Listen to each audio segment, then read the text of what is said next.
Good afternoon. I'm Dr. Terry James Gingrass, and this is Dr. G's ADHD Chat. This is a show trying to make the world safe for ADHDers. Um, I'm a clinical psychologist and neuropsychologist, and I've been in private practice for a little over 40 years and working with ADHD most of that time. And I'm also the father of an ADHD child, and come to think of it, the husband of same, and also I married into a whole bunch of ADHDers. And there are some things about ADHD and the way it's the timing that make it often difficult for um, to say who's going to do have the easiest time with ADHD of the two parents. Okay, well, maybe you don't, but ADHD is heritable. It has a heritability index of 85%, which is very high. Okay, that means if you have a kid with ADHD, the odds are extremely likely that at least one of the parents, if not both, will have ADHD. And that also means that one of them went through what it was like to have ADHD as a child. And the older that parent is, the more likely that he has some significant issues regarding he or she. Sorry, guys, I do that a lot. Uh, they frequently the ADHD parent. If you're in your 40s now, you grew up when there was not. Well, ADHD didn't even exist until 47 years ago, I believe it. No, 40 years ago, ADHD was first diagnosed. So, or was first as a diagnosis. I think the math is a little off on that one, but it's not important. It just means that for middle-aged folks, this child likely grew up without knowing what was going on and without being surrounded by adults who knew what was going on. That makes the whole ADHD journey a little more difficult because if you're not doing what you're supposed to be doing when you're supposed to be doing it, and you're having temper tantrums and all the other things that go with ADHD, they're going to just assume it's a behavior problem. That you're a child with behavior issues, and you're going to end up a juvenile delinquent, selling drugs on the street corner or whatever. And back in those days, that things were a lot more punitive. Let's just say that than they are now. And so,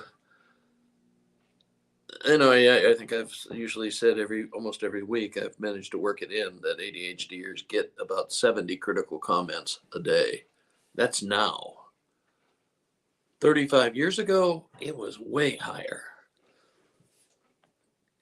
Nowadays, people are kind of at least know that, there's this thing called ADHD that might make him or her act this way. But back, if you're middle-aged now, that the teacher had no idea, or the coach or anybody, that there was any such thing as ADHD and that there was any reason for this behavior other than being willfully disobedient. Which the older you are, the more more pain that caused, and not just psychological but physical pain. When I grew up, for instance, spanking was pretty routine. Uh, if you were a kid and your dad didn't spank you once a week or so, that was surprising. But nowadays, of course, we don't do that, or most of us don't do that. Let's put it that way. But the issue is, if say your spouse your husband has ADHD, so that makes you're the mom and you don't have ADHD. First of all, good luck, ma'am. You have got a difficult task. But the thing you have to understand is that your husband was not well treated growing up. He was punished excessively, likely, for things he couldn't really control, for things like not being able to pay attention, not remembering stuff, uh, not having good emotional regulation, all those kinds of things that are symptomatic of the neurochemical differences in the ADHD brain. So there are issues about that ideally more newer, younger ADHDers don't have to put up with. I've known lots of people who, lots of adults, come in, and they don't really believe there's such a thing as ADHD. They think that they were just bad kids, and this kid's like me, so he's a bad kid too. And maybe he'll grow up and straighten out. They're still waiting for that to happen, or maybe he'll come work in my company as a contractor, something like that. Nothing again. Not all contractors have ADHD, I tell you. The whole idea is that they may not be as accepting of ADHD as a diagnosis as the parent that doesn't have ADHD. Okay, they have more issues surrounding it, and they probably have never talked out any of those issues. And they are probably allergic to psychotherapy and not really very excited about even doing coaching. So you've got big issues, but the big issues you've got are basically your spouse, man or woman, who has the ADHD but has not been treated early for it. I mean, the ideal thing is you're 6 or 7 years old, you start having serious problems in school, you get diagnosed, you get in treatment. So by the time you're ready for high school, you know how to compensate for most everything, and can get pretty decent grades and go to college if you want to, kind of thing. That's the ideal. But some people who either were never diagnosed or were diagnosed late, very late, in their 30s and so on, they have a lot of issues about it. They have a lot of unnecessary guilt, a lot of unnecessary anxiety, a lot of so low self-esteem, all those things because, they were thinking they were stupid, or they were thinking they were lazy, or they were thinking, like the book, Kelly's book, You Mean I'm Not Lazy, Crazy, or Stupid? I mention that probably once a week. It's one of the first books really that was written for an ADHD audience, and it covered a lot of the ground, a lot of the the things that like ADHD kids grew up thinking that they were bad people and that there's really bad stuff wrong with them. And I mean, it is, it does cause difficulties. There's no doubt about it, but it didn't have to cause, the kind of, I'm going to have to drop out of school kind of difficulties, although that still sometimes happens. But what you want, if you were the parent without ADHD, you have to, first of all, of course, you have to understand. I got the job of being the understanding patient one. Sorry about that. But so you have to recognize that your spouse has some issues around the whole ADHD business that are likely getting in the way of being able to treat your child with the kind of differential care that he or she needs. and he'll have more trouble with it, and or she'll have more trouble with it. And you will have to recognize that and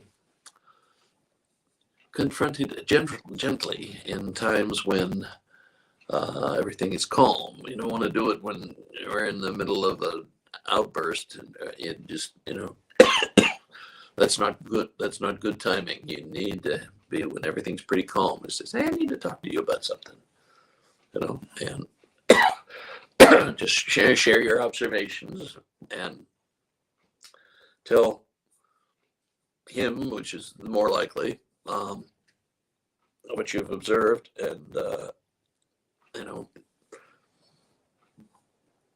course, a huge difference is whether or not your spouse has ever been formally diagnosed, or are you just suspicious that that's going on. Excuse me. Then you have another whole world of issues to deal with. Because I swear that when I first started out, at least,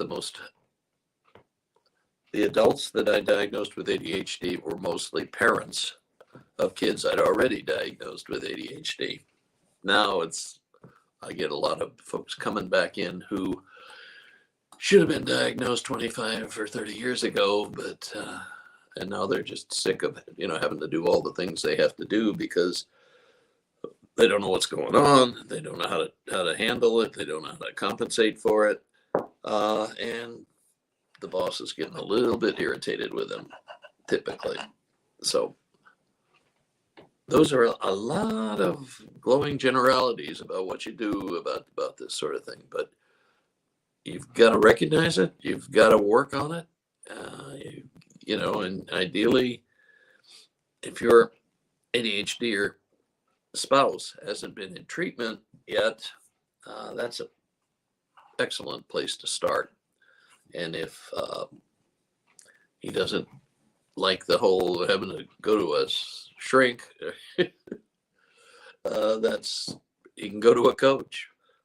Difference, of course. I mean, the coach actually is a lot better option in some ways, because it's a more individualized kind of approach to things. And I just started doing, well, not just started. I've been doing that for about 10 years now, I guess. But anyway, but something will have to happen, and he or she has got to recognize that they're not helping the ADHD child if they've got unresolved issues about ADHD. If they're not really sure it's actually a thing, if they're not really sure what causes it, if they're not really sure, a whole series of questions that are fairly easy to answer by a clinician. But so you talk to them when it's a calm situation. You present what you're seeing and what your concerns are. Depending, either get a formal diagnosis, or if there's already been one, make sure we're doing the appropriate treatment. Well, that's a good start. And if you get all that done, congratulations, sir or madam. You have done a great job. Okay, that's what I got for this week. I'm Dr. Terry James Gingrass. My website is terrygingrassphd.com. And like I said, I'm in private practice, but mostly I'm doing coaching and consulting. And we'll be doing, sometime in the not too distant future, we're going to be offering a couple of courses, and I'm not sure exactly when that's going to happen, but I'll let you know more about that as we get closer. And you're probably going to start seeing me more on different places. I hadn't realized how much work there is in all this stuff, but I've got to start doing a little bit more than I've been doing. So we will catch you next week. And if you have any questions, anything you don't understand or would like me to discuss, please let me know. And if you have any specific questions, let me know. Okay, we will catch you later.